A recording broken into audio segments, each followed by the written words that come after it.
really glad you like this title because I went through a few iterations of other titles. I actually was going to call this um, How My Rap Career Helped Me Build the Largest Independent Ad Platform. And I really thought about calling this How My Mom Said If You Want to Be a Rapper, Be the Best Computer Scientist, Doctor, Lawyer, Rapper you can be. Because it's all a very true story. I'm really happy to be here. Needless to say, I'm kind of nervous because the women leaders we've seen so far have been pretty badass. Can I say badass? I'm saying it.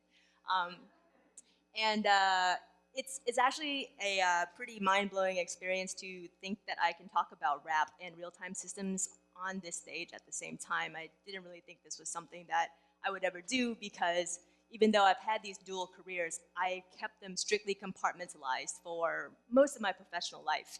And the reason why is because I didn't think that they played together well at all. I actually thought that they detracted from each other. So this is really about the realization that maybe they don't detract from each other. So a bit about my engineering career. I was fortunate enough to be employee number 9 at AppNexus. So I really got a chance to build this platform from the ground up. So basically from like the initial bits to a 70-ish person organization right now that builds a real-time application system that honestly rivals the volume that Facebook or Google sees at a fraction of the engineering team, which I'm super proud of. If you don't know what a real-time system is, it's essentially an application that has to respond to events very quickly in orders of milliseconds. We have to do that with very high volume. I threw out some sexy numbers for you. 5 million, you got to do that, right? 5 million requests per second, 2 billion auctions per second. It's really challenging work. I am really proud to have been able to get a chance to do this and do this with a very small and talented team. The musician side, I love emojis. You're just gonna have to be okay with the tween that lives inside of me. The musician side of me, I've also been rapping for quite a while, over a decade now. I belong to a group called Magnetic North and Tayo Na. We released a few albums stateside, but the really exciting thing happened when a Japanese record label really took to our last album and wanted to re-release it in Japan. So beyond all of our expectations, because we really expected nothing but like a small royalty check every month or so, we charted, if you can kind of squint, it did make it to number 3 on their hip hop charts. And actually, our lead single hit number 2 and was up there for a few months. And if you want to know who number 1 was, it was Puff Daddy. So if I ever see him on the streets, we're gonna have words, because my grandma does not like number 2 at all. You know, I've been sharing a lot about my family so far, but you know, this is all really awesome, but the moment when I truly felt that I made it, that I was really successful as a musician was when I meandered 10 blocks up into K-Town, and there amidst the 3-ring binder, you know, the laminated pages with the sake and the soju was my song. And thank you. It's there is nothing like drunk people singing your song badly over swan videos. Like, and, you know, like it's a beautiful thing. You know, between like, you know, seeing AppNexus grow from employee 9 to like 1,200 to this karaoke book, like I'm really blessed. So back to the actual point of this talk.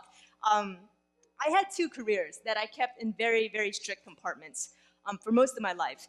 And the reason why I did that is because I thought it would be detrimental to ever let them come together. As an engineer, I thought that no one would take me seriously if they knew what a serious musician I was. I thought that my boss would consider me a flight risk, that I would go and, you know, that I wouldn't get any critical projects because I would go on tour, like at the drop of a hat. I thought that no one would think that I would spend like my time and my efforts focusing on engineering if I had another hobby, another passion.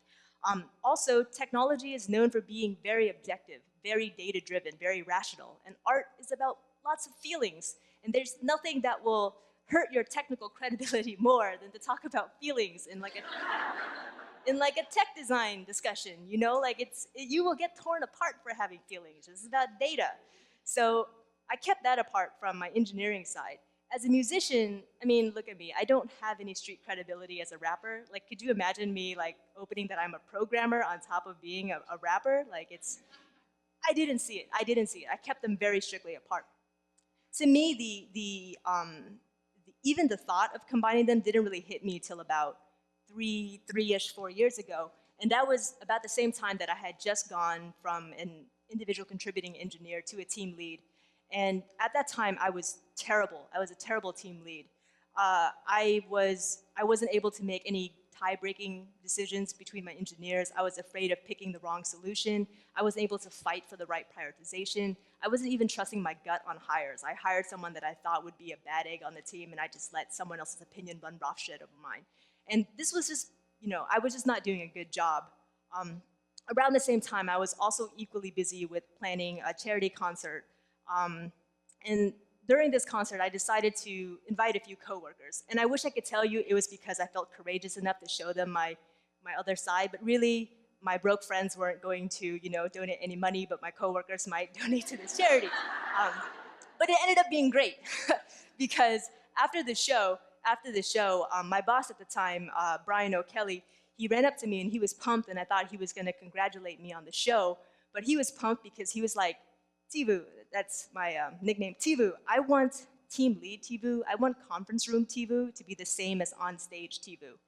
And it was I was like, what, Brian? He's very tall. I was like, what? I was like, do you want me to like rap during stand-ups, or like what do you mean? And I think it hit me that he was trying to get at the person who really trusted her abilities and had confidence in her abilities on stage. He wanted that to transfer to my work self, my engineering self as well. And I marinated on that thought. Like, the confidence didn't like switch over overnight. I had to marinate on it. And what I found out when I let these two compartments coexist is that there were a lot of really good ideas at the intersection of these two selves. Ideas from one side that would work well with the other and vice versa. So I wanted to walk you through some of these ideas. The first is, oh, so many graphics. The first is freestyling and the art of going for it. So early on at AppNexus, it was a time when there was a lot to do, not a lot of people to do it. It was a real stretch time, a lot of stretch goals, a lot of stretch roles.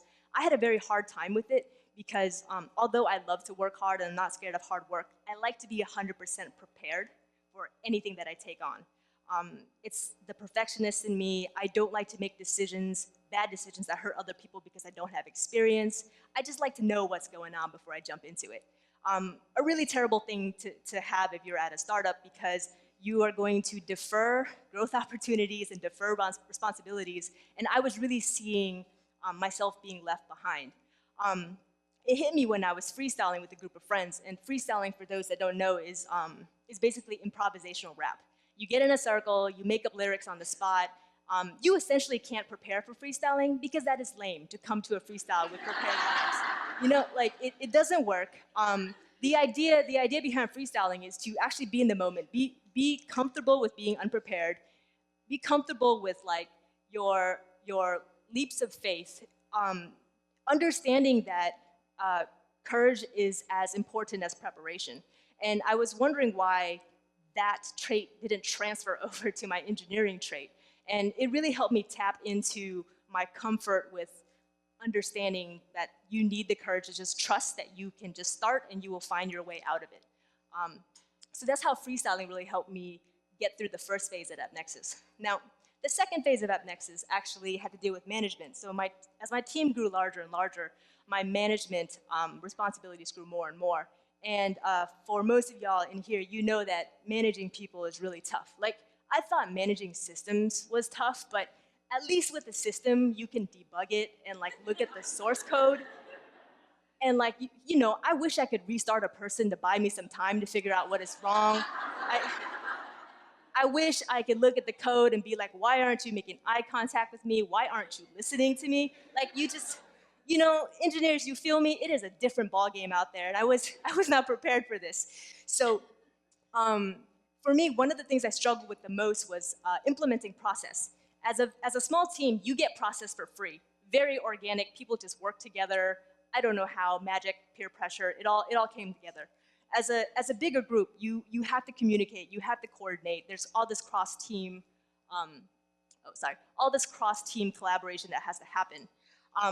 And at the time at AppNexus, we were trying to roll out agile methodologies across all of engineering. Now my team had a very big pushback to going into Scrum. And I was faced with the dilemma of, one, forcing my team into adopting this for the sake of consistency, because it reduces overhead of too many different processes in the company, or two, telling the CTO that I want to do my own thing, because this individualized process, even though it will make your life harder and potentially other overhead with communication harder, I think it would create better quality product. I didn't know what was the right thing between the two. I actually hate creating overhead for other teams. I was struggling with this. The answer finally hit me when I was looking at how I was creating my own album. At the time, I didn't have a lot of time, so I was basically trying to write a song a week. 2 days for working on the beat, 2 days for lyrics, 2 days for polishing, 1 day for recording, 4 songs in 4 weeks. I found that actually I hit on my deadlines, but I was writing some pretty mediocre stuff, like pretty boring, pretty soulless. And it really struck me that the predictability of my process and the time constraints didn't leave me a lot of room for exploring the creative boundaries of, I think, making music and adding quality, if you will. I didn't have time to chase a thought. I didn't have time to sit down and really think and ruminate on something. And it made me realize, it made me think, what is an artist anyways? Like, what's the difference between an engineer and an artist? Like, an artist is someone who lives and breathes and dies by their work, right? They're reading white papers all the time. They're following 30 different blogs. They really feel passionate about what they are creating. And why do I think that it would be any different to apply the same kind of regimented structure to an engineer as I would an artist? Like, would Beyonce create an album in a Scrum? Probably not. Maybe she would do it if it was a Christmas album, which has very known quantities of songs and a very strict delivery timeline for the Christmas album. But Lemonade is definitely not a Scrum album.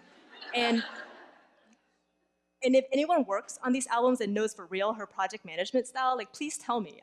I want to be accurate.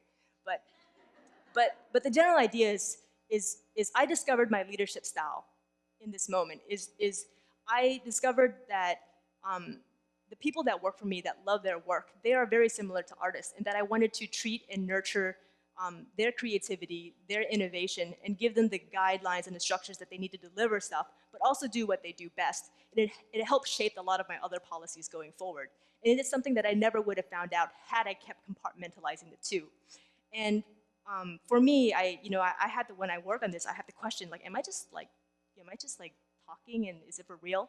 And like I said earlier, this is a very small team that is handling infrastructure the size of companies, orders of magnitude bigger.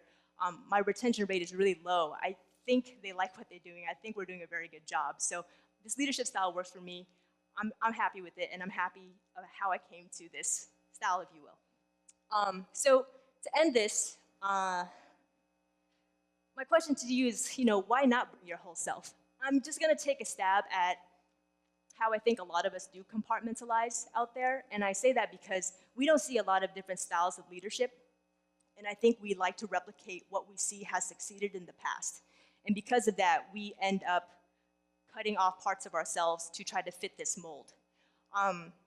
That's what I did. That's why I was fearing that I wouldn't get the big projects if I let my whole self come to be. But really, there are so many good ideas at this intersection. And why not introduce the world to other varieties of leadership? Why not bring your whole self to work? So that's what I'll leave you with, that idea. And also, honestly, if you see Puff Daddy on the street, just glare at him for me. So thank you for your time. Yeah.